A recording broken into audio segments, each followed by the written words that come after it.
simplemente decir, ay, tengamos argumentos para burlarnos de ellos. No. Tengo por lo menos 3 propósitos en mente al hacer esta serie.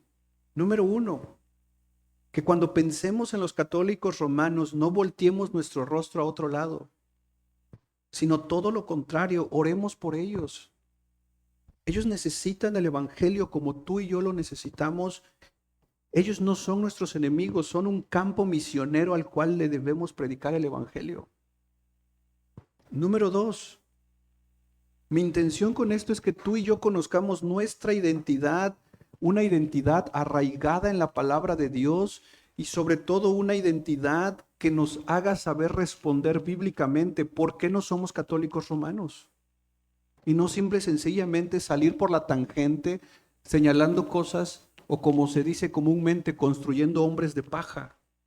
No, que estemos bien informados bíblicamente. ¿Por qué no somos católicos romanos? ¿Por qué no hacemos lo que no hacemos, pero también por qué hacemos lo que hacemos? Y en tercer lugar, quiero también que conozcamos nuestra historia eclesiástica. ¿Qué significa esto?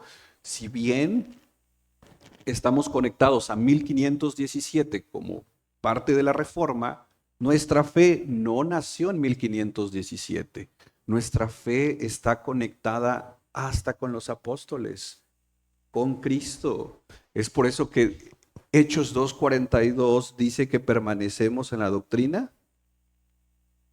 No dice de Lutero, no dice de Calvino, dice la doctrina de los apóstoles. Entonces, nuestra fe no nació en 1517 con Lutero o con Calvino. Nuestra fe nace desde Jesucristo mismo y sus apóstoles. Aclarando estos propósitos, quiero mencionar algo que un escritor dijo. El tema que vamos a tratar aquí es un tema que produce una reacción visceral, dice, en muchos católicos romanos, porque vamos a tocar un asunto que es prácticamente parte de la médula del catolicismo romano. Por eso, lo que quiero hacer esta mañana es dividir mi enseñanza en 3 secciones, como lo hemos estado haciendo anteriormente. Primero, quiero que veamos qué dice la Iglesia Católica Romana con respecto a María. En segundo lugar, quiero que veamos qué dice la Iglesia Reformada, la voy a llamar así. ¿Qué dijeron los reformadores? ¿Qué dice la Iglesia Cristiana sobre María? Porque debemos de tener también nosotros algo que decir en el tema de María. Muy poco se habla de María en el cristianismo, sobre todo en Latinoamérica. No sabemos qué hacer con María. Y por último, quiero ver un par de aplicaciones. En medio de esto, voy a ver una controversia dentro del cristianismo con respecto a María, que yo espero que me pongan atención. La primera parte posiblemente les va a parecer aburrida. La segunda también. No, les voy a decir por qué la primera parte. Porque la primera parte donde vamos a ver todo lo que los católicos romanos creen sobre María, pues es fruto de una investigación que hice tomando los documentos de ellos. Yo no voy a venir aquí a hablarte de algo que yo creo que los católicos romanos creen. Eso sería incorrecto. Si algo he aprendido de Herman Bavinck es que si voy a criticar otra postura, debo darme el tiempo para conocer la otra postura. Si no, toda crítica que hacemos, como muchos que hemos criticado el pentecostalismo sin conocer el pentecostalismo, eso es construir hombres de paja. Yo creo que el pentecostal cree eso. ¿Realmente lo has investigado? Porque para criticar, hermanos, no se ocupa estudiar mucho. Entonces, yo quiero aquí hacer en primera sección una presentación de la doctrina mariana, dicen, de María, ¿sale? Entonces, es importante que me pongan atención y quizás tú como ex católico romano ya lo sabes, Ni leía yo mi catecismo. Porque allá no estábamos comprometidos, ¿va? ¿Y aquí? Tampoco. No, dice, ahora sí conozco la verdad, ni al culto va. ¿Empezamos? Mi primer tema de esta primera, de este bosquejo. María, ¿es católica romana? El capítulo octavo del documento Lumen Gentium del Concilio Vaticano II se titula La Santísima Virgen María, Madre de Dios en el misterio de Cristo y de la Iglesia. Este es un documento oficial que ellos tienen. Y este documento oficial de la Iglesia Católica Romana dice algunas cosas sobre el tema de María, como por ejemplo, número uno, dicen ellos, los cristianos, el lenguaje que ellos usan para cristianos es para católicos romanos.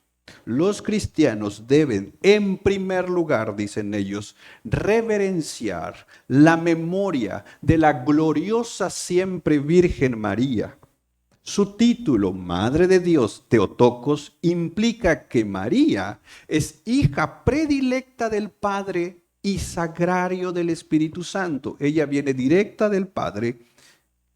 Es una medida, dicen ellos, dice, en una medida, ojo con esto, en una medida en que los demás cristianos no lo son.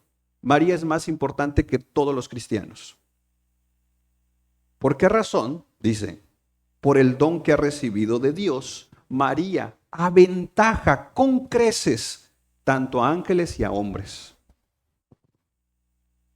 ¿Ya empezaste a ver el tema aquí? Para ellos, María es una criatura que está por encima de todas las criaturas celestiales y terrenales. Ni los ángeles tienen la misma importancia que María. Número 2, María es un miembro excelentísimo y enteramente singular de la Iglesia. Su maternidad hacia Cristo implica que también es madre de la Iglesia. Ella es madre de Dios, madre de Cristo y madre de todos los hombres. Especialmente de los cristianos fieles. Y por cuanto es nuestra madre, les debemos deberes. Eso dicen ellos. Ocupa en la iglesia el lugar más alto, pero también el más próximo a nosotros. La venida de la Virgen María fue anunciada en el Antiguo Testamento. Adivina en qué capítulo. Génesis capítulo 3, verso 15. El protoevangelio donde anuncian a Cristo, según ellos, se anuncia a María. Así como la decisión libre de Eva contribuyó a provocar la muerte, también la decisión libre de María contribuyó a la vida. No tengo tiempo para explicar esto, mis hermanos, pero como ellos usan este versículo, es una herejía total. Mira, no me voy a dar el tiempo, pero ¿te has dado cuenta que Pablo, cuando va a usar esta analogía, dice que Cristo es el segundo Adán? ¿Has leído eso? Está en Romanos. El primer Adán vino la muerte, pero en el segundo Adán, la vida. Ok, dice los católicos romanos, Cristo es el segundo Adán, pero entonces tenemos a una Eva. ¿Quién crees que es la segunda Eva para ellos? María. Primer Adán, segundo Adán es Cristo. Primera Eva, segunda Eva es María. Porque ellos dicen, María desató el nudo de incredulidad. Estoy citando textualmente. Desató el nudo de incredulidad y desobediencia de Eva con su fe y obediencia. Así como Cristo fue mejor que Adán, María fue mejor que Eva. Por lo tanto, María es toda santa, libre de toda mancha de pecado, como si hubiera sido moldeada por el Espíritu Santo. Pero sobre todo, María es llena de gracia. Según Lucas 1:28. María No solo fue involucrada de forma pasiva por Dios, sino que cooperó, ojo con esta palabra, cooperó activa y libremente en la obra de salvación del hombre. En la salvación no solo está Cristo, también participó María.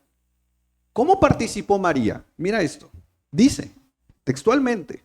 La cooperación de María no se limitó solamente en la decisión de dar a luz al Hijo de Dios, sino que María cooperó continuamente hasta la muerte de Cristo. Dice, María soportó con Jesús la intensidad de su sufrimiento. ¿Cómo vinculan ellos esto? Lo vinculan de una perspectiva terrenal. María, al ver a su hijo sufrir, ella también sufrió. Al ella estar sufriendo y ver a su hijo sufrir, el sufrimiento se vinculó y entonces los dos sufrieron por nuestra salvación. En otras palabras, somos salvos gracias al sufrimiento de Jesús y de María. Se vinculó entonces ese sacrificio, finalmente siendo preservada de toda mancha de pecado original. ¿Te has dado cuenta que los católicos romanos creen que María, virgen siempre? Virgen, que su esposo nunca la conoció. Y cuando habla de los hermanos de Jesús, dice, no, no son hermanos, son primos. Por lo tanto, como ella nunca pecó, no tiene pecado original, en lugar de morir, ella no murió, fue llevada en cuerpo y alma al cielo, donde fue exaltada por el Señor como reina universal, con el fin de que se asemejase de forma más plena que su Hijo. Cristo fue llevado al cielo y María también fue llevada al cielo. Y en cuanto ella fue llevada al cielo, por cuanto es libre de pecado, ella ahora es considerada reina del cielo. La Iglesia Católica Romana tiene la costumbre de llamar a la Madre de Dios totalmente santa e inmune de toda mancha de pecado. Nuevamente, hecha por el Espíritu Santo. Le llaman, o es llamada, la Virgen Inmaculada, preservada, inmune de toda mancha de culpa original. Pero esto se va poniendo peor. En el cielo no ha cesado en su misión salvadora, sino que María, con su múltiple intercesión, continúa obteniendo los dones de la salvación eterna. Si Jesús no te responde, le puedes pedir a su mamá. Porque ¿qué hijo no va a escuchar a su mamá? Ha sido ensalzada, dicen ellos, por gracia de Dios después de su Hijo, por encima de todos los ángeles y de todos los hombres. Miren, cuando vimos el concilio de Nicea, el credo niceno, dijimos que una herejía que Arrio ponía sobre la mesa es que Cristo estaba por encima de todos los hombres, pero no era Dios. Esa misma herejía lo tienen los católicos romanos, pero ahora con María. Lo que están diciendo de María es que María es superior a todos los hombres, pero no es Dios. ¿Pero se dan cuenta del poder que le están asignando a María? Tan así que dicen ellos, esto es textual en su documento, cuida de los cristianos en la tierra. Quien cuida a los cristianos, dice, es María. Y por eso es invocada como, mira los títulos, abogada, auxiliadora. ¿Has escuchado María Auxiliadora? Colonia en San Cristóbal. Sí, cómo no, dice, ahí venden pan rico. Benefactora. Y ojo con este título, mediadora. María es un tipo de la iglesia en fe, caridad y unión perfecta con Cristo. Es en María donde la iglesia ha alcanzado esa perfección, porque dice Efesios 5:27 que la iglesia debe ser sin mancha y sin arruga. El ejemplo para el cristiano fiel no es Cristo, es María. Es a María, dicen ellos, a quien debemos levantar nuestros ojos como modelo de virtudes, porque María reúne en sí misma y todas las doctrinas más importantes de la fe la vemos en María. La iglesia, sigo citando documentos de ellos, hermano. Esto yo lo que hice fue pegar y copiar. ¿Cómo es? Copiar y pegar. Esto fue lo que hice. Estoy leyendo documentos de ellos. La iglesia honra con razón a María con un culto especial y busca su protección en todos sus peligros y necesidades. No se trata de culto de adoración, dicen ellos. Lo que ellos llaman como latría. ¿Has escuchado ese término? Idolatría. Nosotros no hacemos latría a María, dicen. Eso solo le corresponde a Dios. Dile a un católico romano, tú eres adorador de la Virgen de María. ¿Qué te va a decir? No. Él te va a decir adoración solo a Dios. Entonces, ¿qué le haces a María? Se le conoce como veneración. No adoramos, veneramos. Y en el lenguaje de ellos esto se conoce como hiperdulia, una veneración la más alta. Y aquí hay un problema, porque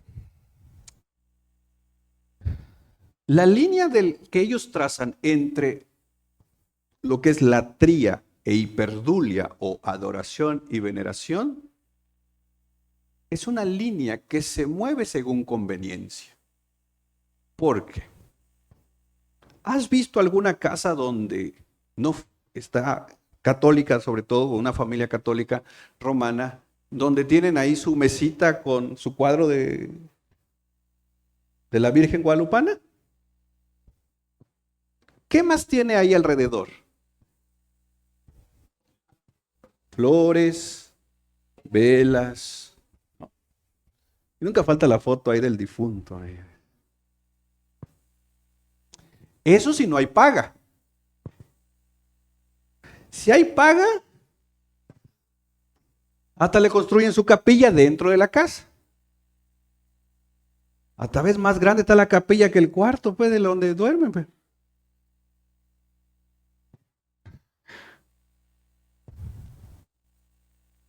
Es para mi madre, dice.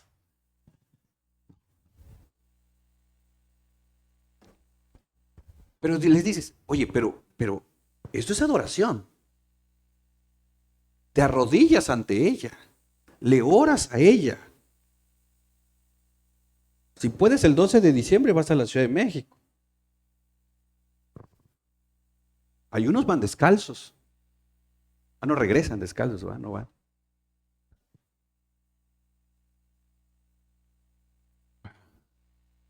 Pero ellos dicen, eso no es idolatría, eso es veneración.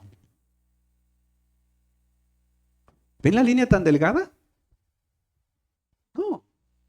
Desde el momento en que nosotros levantamos una imagen y nos postramos ante ella, ni siquiera físicamente, sino ponemos nuestra confianza en esa imagen, eso es idolatría. Y nosotros los cristianos no necesitamos imágenes para ser idólatras. Muchas veces estos ídolos los tenemos aquí. Idolatría, en resumidas cuentas, es poner tu confianza en algo o en alguien que no es Dios. No me vengan que es veneración si ponen su confianza en María, eso es idolatría. Así defiendan que es hiperdulia. Son líneas muy delgadas. Pero ellos en su documento dicen, nosotros no adoramos a María, solo adoramos a Dios. Pero tú tienes que ser conscientes cuando te digan esto, no, porque ellos te van a decir, no, nosotros no adoramos a María, no adoramos a los santos. Ellos le llaman veneración. Pero la cosa se pone peor. Una de las oraciones más importantes en el rosario, ¿cuál es aparte del Padre Nuestro? El Ave María. Ese no me lo toques.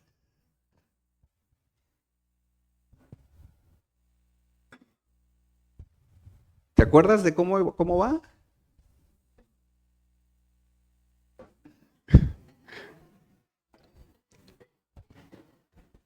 Dios te salve María. Llena eres de gracia, el Señor es contigo, bendita tú entre todas las mujeres y bendito es el fruto de tu vientre, Jesús. Santa María, Madre de Dios, ruega por nosotros pecadores, ahora y en la hora de nuestra muerte.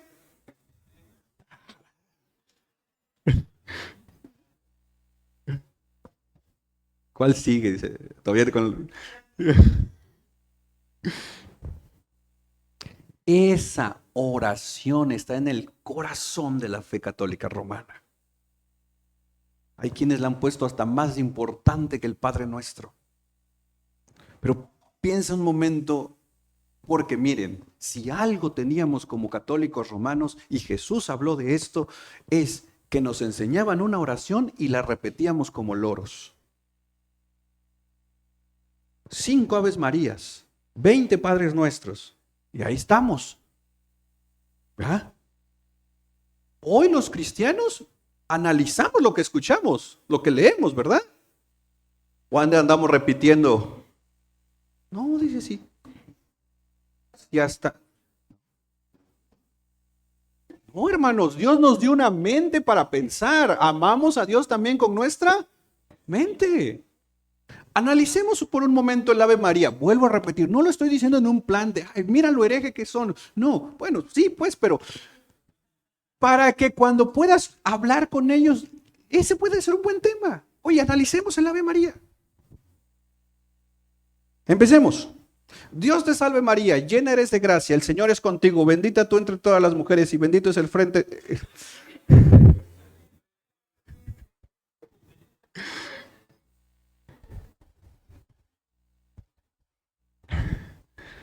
Es el enemigo, hermanos, que nos está atacando. Y bendito es el fruto de tu vientre, Jesús. ¿Tú dirías amén a eso?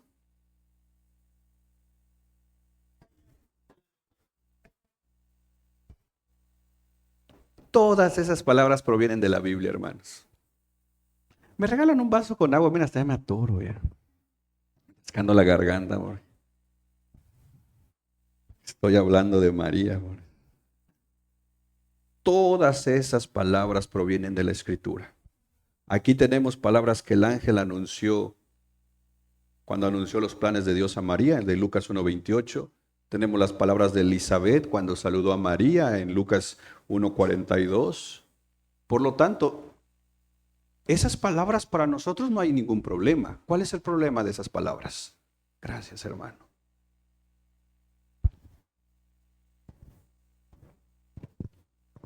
¿Cuál es el problema de eso si nosotros vemos que eso está en la Biblia? ¿Sabes cuál es el problema? Que jamás en la Biblia aparecen esas palabras para que las usemos como oración a Dios. Esas palabras son de varios puntos de la Escritura, pero no están ahí para que las oremos a Dios, mucho menos a María. ¿Sí me entiendo? ¿Sí me explico, perdón? ¿Sí? Ok, avancemos. La segunda parte, hay un par de problemas. Y uno de ellos, como les decía, involucra también ya dentro del cristianismo. Y es la parte que dice, Santa María, Madre de Dios, ruega por nosotros pecadores, ahora y en la hora de nuestra muerte. Amén. Empecemos con el problema dentro del cristianismo y luego vamos nuevamente con el catolicismo. Perdón. Sí. Veamos primero el problema ya que ya nosotros tenemos como cristianos. Y es este título, Santa María, Madre de Dios. ¿Tú tendrías problemas de llamar a María Santa? Yo no. Porque todos los cristianos, a la luz de la Escritura, somos santos. Pero Pablo cuando usa esto, por ejemplo, creo que es en 1 Corintios capítulo 1, al principio, cuando dice a los santos que están en Corintios. Todo aquel que es cristiano por Cristo es santificado y a nivel posicional somos santos. Pero esa santidad tiene que ver con que hemos sido apartados por Dios y comprados por Dios. El problema es cómo lo usa Roma. Lo usa como pensando que es a un nivel por encima de todos los cristianos y ahí está mal. Pero aquí va la otra frase. Madre de Dios. ¿Qué hay acerca de esa frase, Madre de Dios? ¿Tú estás de acuerdo con eso? ¿Llamarías a María Madre de Dios?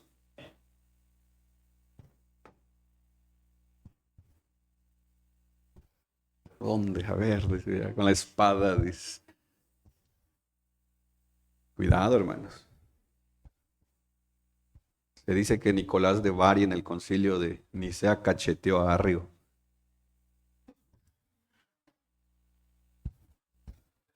Ahí los servidores, hoy estén atentos por si alguien quiere venirme a hacer algo.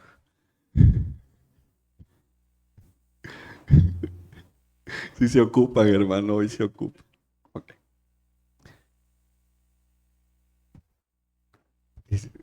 Yo espero que al final, ay, yo que tiré ya mi cuadro, dice. Voy a ver si todavía está ahí. Ok, ahí vamos. Voy a tratar de explicar esto, que no es lo principal, pero necesito hablar de esto. Históricamente, la iglesia ha tenido concilios. Uno de ellos, ya dijimos, es el concilio de Nicea, pero en los años 431 tenemos el concilio de Éfeso. En el concilio de Éfeso es donde a María se le da el título de Theotokos, que miren, Theotokos literalmente del griego se traduce como la que dio luz a Dios. Ahora, esta frase, la que dio a luz a Dios, se fue cambiando por el lenguaje y ahora muchos la usan como madre de Dios. Entonces, el concilio de Éfeso puso el título que María es Theotokos. Ok. Pero nuevamente, los concilios históricos netamente cristianos no se dieron porque la gente no tenía nada que hacer. Se dieron como respuesta a herejías. Una herejía que de hecho en el concilio de Calcedonia, que yo espero en algún momento poder que lo estudiemos juntos, el de Calcedonia, en el año 451, todos los ahí reunidos estuvieron de acuerdo en el credo de Calcedonia, que es un credo netamente cristológico. Y es ahí en el concilio de Calcedonia que se reafirmó a María como la Theotokos, Madre de Dios. ¿Por qué? Porque la herejía que se había levantado en ese tiempo, que tenía que ver con Jesús, era dividir a Jesús en dos personas. Tenemos al Jesús humano y tenemos al Jesús divino. Entonces, creo que es Nestorio aquí el que aparece, que es el nestorianismo, que entonces pone a María como Cristotokos. Dice, María solo es madre del Jesús humano, pero no del Jesús divino. Solo que ahí tenemos un problemita. Y el problemita es que estamos dividiendo a Jesús en dos personas. Y esa división no hay ningún sustento bíblico. Jesús no eran dos personas en uno. Jesús es una persona con dos naturalezas. Eso se conoce como unión hipostática. Si no sabes qué es la unión hipostática, saliendo de aquí, vas a tu casa, entras al canal de YouTube de la iglesia, búscalo porque ya lo hemos enseñado. ¿Vale? Y si no, invítame unos tacos y lo hablamos. Saben que a mí me gustan los tacos.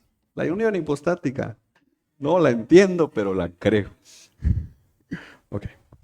Miren, hermanos, no es lo mismo decir Jesús, dos personas, una naturaleza, o dos naturalezas, a decir Jesús, una persona, dos naturalezas.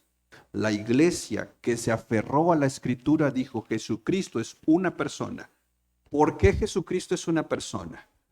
Porque si nos unimos a Nestorio diciendo que Jesús son dos personas, entonces se nos desbarata la Trinidad. Porque tendríamos a la persona del Padre, a la persona del Hijo humano, a la persona del Hijo divino y a la persona del Espíritu Santo. Entonces ya no sería Trinidad, sería... Algunos ya se han inventado cada nombre de estas cosas, pero esas son herejías. La Biblia dice que Jesucristo es una persona, por eso tenemos a la persona del Padre, la persona del Hijo y la persona del... Entonces Jesucristo es una persona, pero en Él están dos naturalezas. Él es verdaderamente Dios y verdaderamente... Entonces, yo sé que a nuestros oídos puros, santos y romanos, decir Madre de Dios suena como no. Y entonces nosotros mismos hacemos esta corrección. Es Madre de Jesús, ¿verdad? Ok. Madre de Jesús. Mi pregunta es, ¿Jesús es Dios? Entonces, por elemental congruencia, María es madre de... Pero ¿verdad que eso todavía sigue golpeando nuestros oídos puros, santos y romanos? No, es de Jesús. Sí, pero a menos que tú creas que Jesús son dos personas, entonces te la paso que María es madre del Jesús humano. Y ahí ya caíste en una herejía que fue condenada tanto en el concilio de Éfeso como en el concilio de Calcedonia. Y necesitas trabajar con tu cristología. Esto es cristología pura, hermanos. Entonces, cuando hablamos de la Theotokos, porque... Y por ahí ha habido debates últimamente o en los últimos meses, y por ahí salió un pastor muy famoso. No quiero tocar ídolos porque no idolatramos, veneramos, ¿verdad? Que lo acusaron de no aceptar a Theotokos, sino aceptar a Cristotokos. Y le fue duro. ¿Ya saben de quién estoy hablando o no? No lo puedo decir porque están grabando.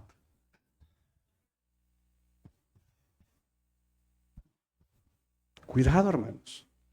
Y sé que este es el debate ya dentro de la iglesia evangélica. Esto ya es dentro del...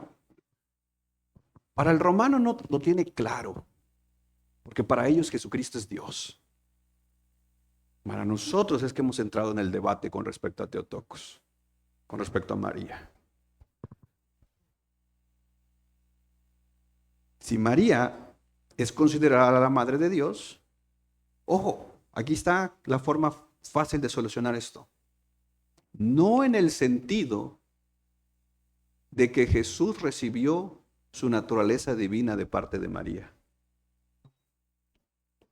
Él ya era Dios, que se hizo hombre y se encarnó en una mujer. Se hizo hombre. No había ninguna confusión en el concilio de Éfeso de Calcedonia. El problema ha sido en los últimos años.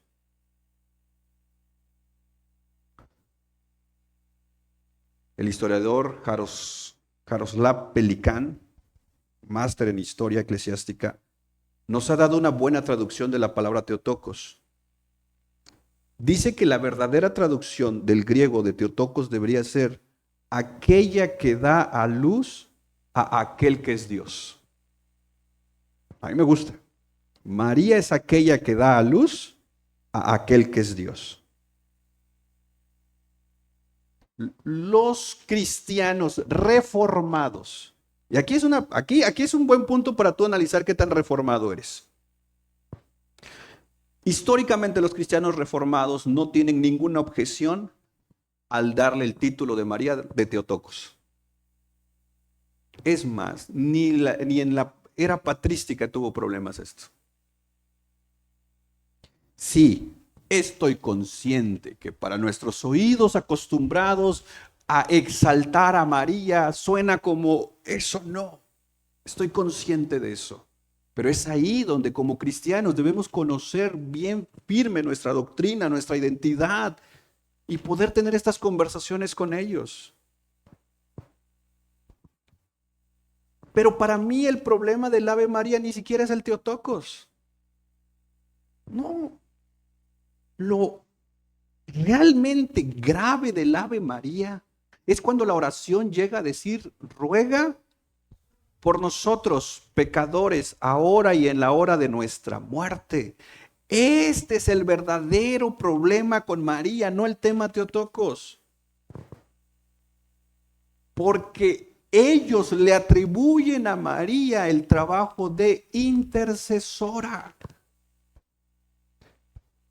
Tan así que mira lo que dice, ruega por nosotros ahora y en la hora de nuestra muerte, como diciendo que María tiene el poder para interceder por nosotros tanto ahorita como en el momento de nuestra muerte. Y tú y yo que somos cristianos, que creemos lo que la Biblia dice en 1 de Timoteo 2:5 que no hay ningún otro mediador entre Dios y los hombres, Jesucristo hombre. Aquí se desbarata todo el tema de María. No podemos ni siquiera, María no es digna de ninguna veneración, mucho menos de idolatría. Es una herejía lo que ellos piensan al poner a María como intercesora. El único intercesor es Cristo. Sí, Romanos 8:26 habla de otro intercesor, pero es alguien que nos ayuda en nuestras oraciones. ¿Sabes quién es? El Espíritu Santo. Mira, mira de dónde sacan ellos todo esto. En 1943, Pío XII, un papa, dio una encíclica llamada El cuerpo místico de Cristo, donde hay un llamado a la veneración de María. En 1950, la Constitución Apostólica llamada El Dios más benévolo del Papa Pío XII definió la doctrina de que María fue llevada al cielo. Y en 1954, Pío publicó una encíclica. La palabra encíclica básicamente es un documento solemne que trata temas doctrinales para los católicos romanos. En 1954, en una encíclica, dice que María es la reina del cielo e instituyó fiestas del reinado de María, estableciendo la enseñanza oficial de que María reina en el cielo junto a su hijo el rey Jesús. Concluyo esta parte. No hay ni un solo sustento bíblico para su doctrina de María. Toda la doctrina de María de los católicos romanos descansa en lo que los papas han dicho. No hay ninguna autoridad bíblica. Por eso no le tengan miedo a tener estas conversaciones. Animen a los católicos romanos a buscar sustento bíblico en la Biblia. No lo van a encontrar. No, porque no lo hay. Todo está en sus documentos oficiales. Y ahí te cité por lo menos 3, muchos de ellos del año 1900 para adelante, porque para atrás no hay. Pero avancemos. Entonces, si María no es católica romana, ¿María es reformada? ¿Qué dice la Biblia? Porque esa debe ser nuestra autoridad, ¿verdad? No es que dice Lutero, que dice Calvino, pues no estaríamos igual. Tú y yo debemos de formarnos una imagen de María basada en la Escritura. Si no, estaríamos lo mismo. Ok. Muy rápido, solo voy a citar un par de textos, pero muy rápido. María en la Biblia es una figura secundaria que fue elegida por Dios para ser la madre de su hijo.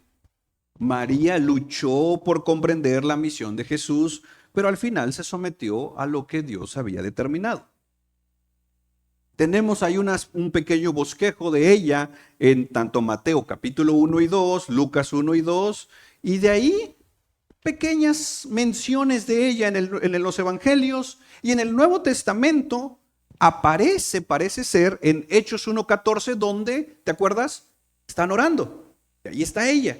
Y parece ser, por el texto, en Gálatas capítulo 4, verso 4, donde se hace mención de ella como mujer, no con mayor cosa doctrinal.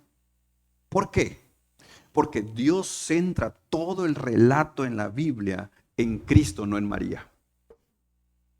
2. Cuando vemos a María en la Biblia, se retrata como un instrumento que Dios estaba utilizando, un instrumento más. María aparece en la escena bíblica el año anterior del nacimiento de Jesús, cuando se le anuncia que va a ser la madre del Hijo de Dios. ¿Te acuerdas que Elizabeth le llama bendita entre las mujeres? ¿Recuerdas? Y María dice que todas las generaciones la llamarán dichosa, Lucas 1, 42 y 48. Pero aquí hay un problema. La Vulgata Latina, que es una traducción bíblica, tradujo ese saludo de Gabriel a María poniéndolo como llena de gracia.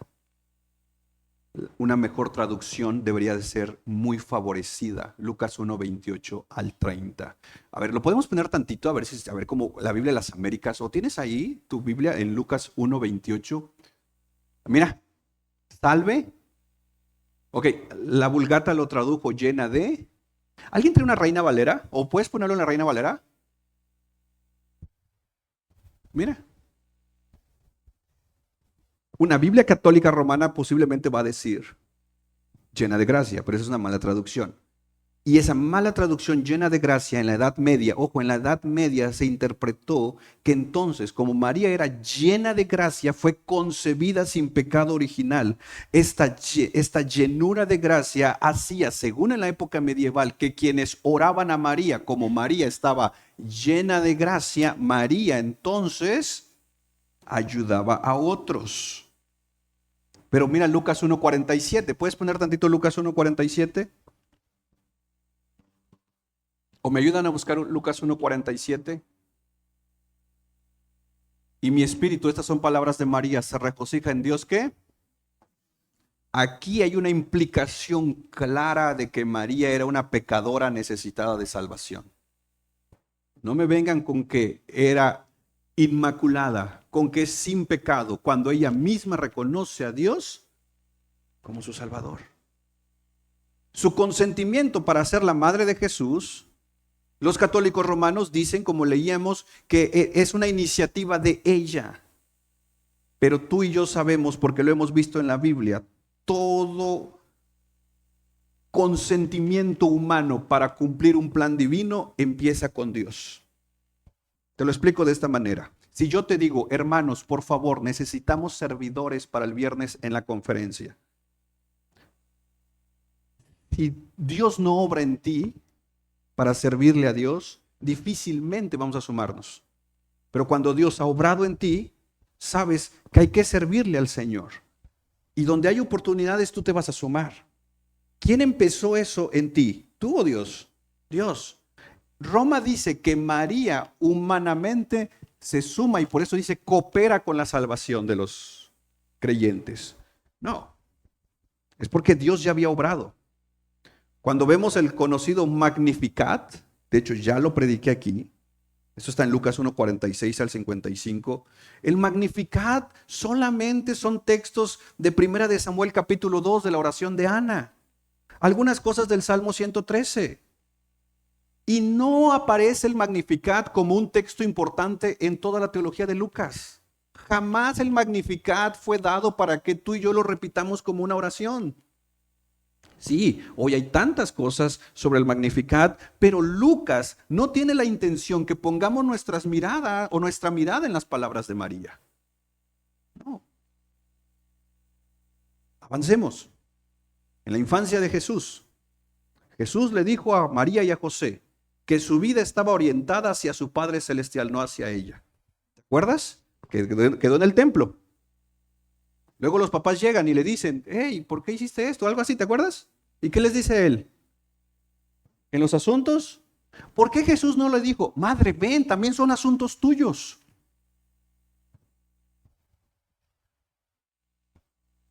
Madre, ven, también esto es importante para ti.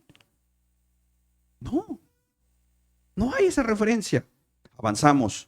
En el ministerio público de Jesús, María vuelve a desempeñar un papel secundario que no siempre es la obediencia perfecta. En las bodas de Caná, ¿te acuerdas? María intentó imponer su voluntad a Jesús, sugiriéndole que hiciera algo ante la falta de vino en la fiesta. Sin embargo, él no se sometió a la voluntad de ella. Por el contrario, le recordó que él está sujeto a la voluntad del Padre. Al final, es ella la que se somete a la voluntad de Jesús. Y fue cuando él actuó. Más tarde, este está buenísimo. María y otros miembros de la familia de Jesús pensaron que Jesús se había vuelto loco y trataron de detenerlo. Ve a Marcos capítulo 3, verso 20 y 21. Jesús llegó a una casa y la multitud se juntó de nuevo a tal punto que ellos ni siquiera podían comer. Verso 21. Cuando sus parientes oyeron esto, fueron para hacerse cargo de él. ¿Qué decían los parientes de Jesús? Entonces, María y toda la familia de Jesús no están creyendo como tal en quién es Jesús. Según ellos, Jesús, ¿qué? Ya está loco. Entonces van a querer controlarlo. Ahora, una pregunta válida que tú me harías, o que si tú me sacas este texto es, ahí dice parientes, no dice que está María. ¿Cómo concluyes que ahí está María?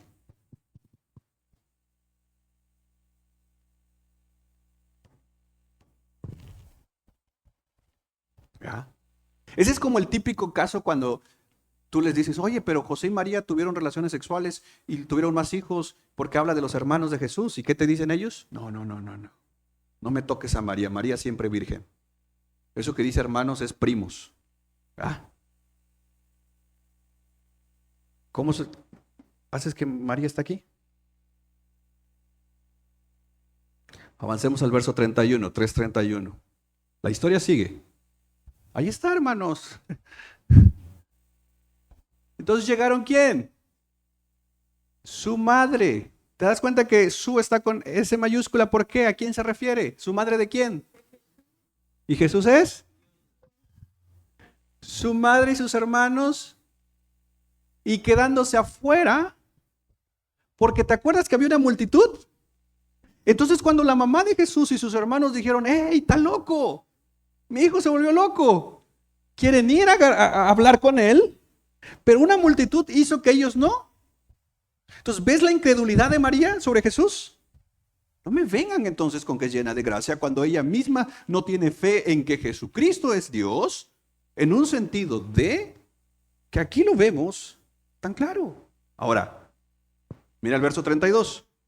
Caminemos hasta el 35. Y había una multitud sentada alrededor de él y le dijeron, mira lo que dijeron, Jesús está dentro de la casa. ¿Qué le dicen? Y Jesús entonces dijo, abran paso porque va a entrar mi madre. Jesús hubiera dicho, abran paso, va a entrar mi madre, no la adoren, solo venérenla. ¿No te hubiera encantado que dijera eso? Verso 33. Mamás, los que son mamás. Si un día tú dices, allá está mi hijo, y van y le preguntan al muchacho, ella, ya está tu mamá, y tu hijo responde eso, ¿cómo te sentirías, mamá?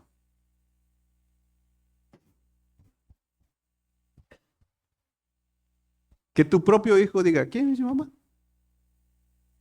Y tú viéndolo así, con esas miradas que vas a ver llegando a la casa. ¿Quiénes son mi madre y mis hermanos? Les dijo Jesús. Mira el 34. Y mirando a los que estaban sentados en círculo alrededor, le dijo, aquí están mi madre y mis hermanos. 35. Porque cualquiera que hace la voluntad de Dios, no me vengas que María es casi igual que Jesús. Cuando el mismo Jesús, cuando pudo honrarla, para que entonces toda la doctrina católica romana tuviera un sustento, ni el mismo Jesús hizo que pusiéramos nuestra mirada en ella, porque solo Cristo. ¿Pero quieres una más? ¿Un texto más? Porque sí, porque ya pensé en mi tío, dice, mi tía, dice. Ahorita llegando va a ver. Lucas 11:27, este es el que más me encanta. Lucas 11:27. Hermanos, mientras Jesús decía estas cosas, una de las mujeres en la multitud alzó la voz y dijo: dichosa la matriz que te concibió y los senos que te criaron. ¿Me ayudas en la NTV?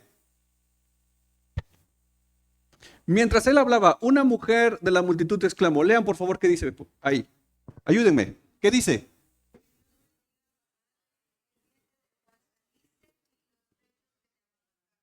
Ok, una mujer le dijo a Jesús: que Dios bendiga a tu madre. ¿Qué hubiera dicho Jesús si él quisiera que pudiéramos nuestra confianza en María? ¿Qué hubiera dicho Jesús?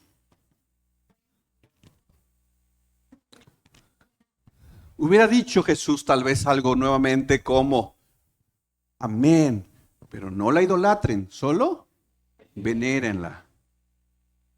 Esto es una declaración tan puntual, donde le están diciendo a Jesús como diciendo: Dios bendiga a tu mamá.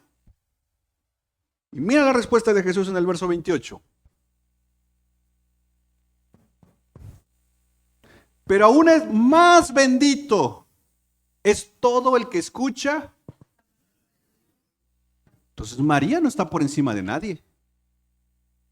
Es más, todo creyente que escucha la palabra de Dios y la hace, dice Jesús que es más bendito que la misma María. No me vengas entonces con que María está por encima de todos y que quieras que yo la llame como mi madre. No es madre de los creyentes, es una pecadora igual que nosotros, necesitada de gracia. Ahí está, hermanos, son palabras de Jesús. Eso es lo que debemos de hacer nosotros como cristianos cuando estamos hablando con los católicos. Los católicos no te van a sacar la Biblia. Tú sí debes de sacar la Biblia. Porque lo que creemos está en la Biblia. Porque luego empezamos en estos, no, pero el sacerdote tal. Te aseguro que si tú empiezas a hablar mal de los sacerdotes, ellos tienen un montón de argumentos contra los pastores. Estamos igual. Es que los sacerdotes puro pedí paga son y hay pastores que no. Hermanos, que nuestra confianza no esté ni en nuestra denominación, esté en la Escritura. Por eso como cristianos creemos en sola Escritura. Sí, María demostró fidelidad. Sí, según Juan 19:25, fue una de las pocas personas que permaneció con Jesús en el momento de la crucifixión. ¿Te acuerdas? Tan así estuvo ahí que el mismo Jesús desde la cruz no le dijo a todos: vean, ahí está mi mamá, a ella escuchen. No. ¿Qué dijo? Madre, ahí está tu hijo. Hijo, ahí está tu madre. Hermanos, es con Juan que él está hablando ahí. Jamás Jesús quiso que la iglesia pusiera su mirada en María, porque solo Cristo salva. Sí, tienen razón ellos. No tenemos testimonio bíblico de la muerte de María. No hay en el Nuevo Testamento nada. Algunos historiadores han dicho que se fue con Juan y Juan termina su vida en Éfeso. Se supone que por esta declaración María va ahí y muere ahí. No, pero no tenemos nada. Pero una cosa es no tener nada a inventarnos la asunción corporal al cielo. Porque así como no tenemos nada de un tema, no tenemos nada del otro tema. No hay ningún testimonio patrístico sobre los últimos momentos de María. Esa debe ser la postura de un cristiano. Un perfil bíblico de María, que te das cuenta que todo apunta a Cristo. Dos aplicaciones, con esto termino. Primera aplicación, porque como te decía, a veces no sabemos qué hacer con María. Debemos aceptar lo que la Biblia dice y ver que hay cosas, como todos los hombres y mujeres que vemos en la Biblia, que podemos aprender de María. ¿Podemos aprender cosas del rey David? Cuidado. ¿Está bien? Ayúdenla ahí, por favor. ¿Podemos aprender cosas del rey David? Cosas que se pueden hacer y cosas que. Lo mismo con María. María es otro personaje más. Hay cosas que podemos aprender de ella. Por ejemplo, Juan 2.5. Mira lo que dice Juan 2.5. Su madre dijo a los que servían, estas son palabras de María, hagan todo. Este es buen consejo de María. O sea, María te aconseja a ti y a mí que hagamos lo que Cristo dice. Entonces hay cosas que podemos rescatar, como todos los personajes de la Biblia. 2. Podemos unirnos al concilio de Éfeso y Calcedonia en el título de Teotocos, pero nunca podemos unirnos a Roma. Es impensable que nos unamos a Roma dándole los títulos que ellos le dan a María. Por eso no somos católicos, porque nosotros no tenemos a María como reina del cielo, no la tenemos como corredentora con Cristo, no es mediadora, no es intercesora, porque la Biblia dice, y ahí es donde tú y yo nos paramos, que solo Cristo salva. Él es el único rey. Él es el único mediador e intercesor entre Dios Padre y nosotros. Mira lo que dice 1 Timoteo capítulo 2, versos 5 y 6. Porque hay, y también, no hay dos. ¿Por qué Pablo no puso ahí a María? Porque no es el trabajo. Solo Cristo es el mediador entre Dios y los hombres. Esa debe ser entonces nuestra postura. Sí, hay cosas que podemos tomar de ella que pueden ayudarnos. Imagínate, esta mujer, sí, el que Dios obró en ella y de una manera valiente, por así decirlo, aceptó el llamado de Dios. Eso puede animarnos a nosotros a aceptar lo que Dios está llamándonos a hacer. Pero los ejemplos. Pero ella no es la mediadora y por eso no somos católicos romanos. Porque nosotros como cristianos creemos que solo Jesucristo salva. Y aquí es donde concluyo. Por favor, oremos. Porque tal vez es tu caso como el mío, que tenemos familiares a quienes amamos, que están perdidos en esta religión. Y yo te pido que cuando puedas, ora también por mi mamá. Y yo también quisiera estar orando por tus familiares. Pero hoy, ¿te parece si oramos por ellos? Tal vez tú conoces a alguien, un amigo, un vecino, no lo sé. Tal vez tú has tenido la bendición de haber crecido en, como dicen, de cuna cristiana. Pero yo creo que conoces a alguien que el 12 de diciembre no va a ir a trabajar. Porque los cristianos sí, ¿verdad? O ahí sí, ese día sí. Ese día sí me conviene.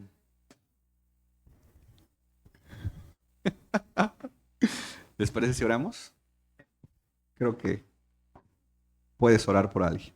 Vamos a orar. Padre, tú eres el único mediador. No necesitamos a nadie más. Pero Señor, estamos conscientes que estamos en medio de una sociedad mayormente católica romana donde ha puesto a María como corredentora con Cristo. Señor, los que estamos acá no estamos acá porque somos mejores que ellos. Si tú no hubieras obrado en nosotros, estaríamos igual o peor. Es por eso, Señor, que conscientemente hoy te damos gracias porque tú abriste los ojos de nuestro entendimiento. Tú abriste nuestro corazón. Tú obraste en nosotros. Y como estamos conscientes de esto, creemos, Señor, que solo tú salvas. Por eso en la salvación solo a ti es la gloria. Pero por eso, Señor, también hoy queremos aprovechar para pedirte por familiares En mi caso te quiero pedir por mi mamá, por su esposo, por mis hermanos, que obres, Señor, que sea tu presencia, tu Espíritu Santo obrando en esos corazones.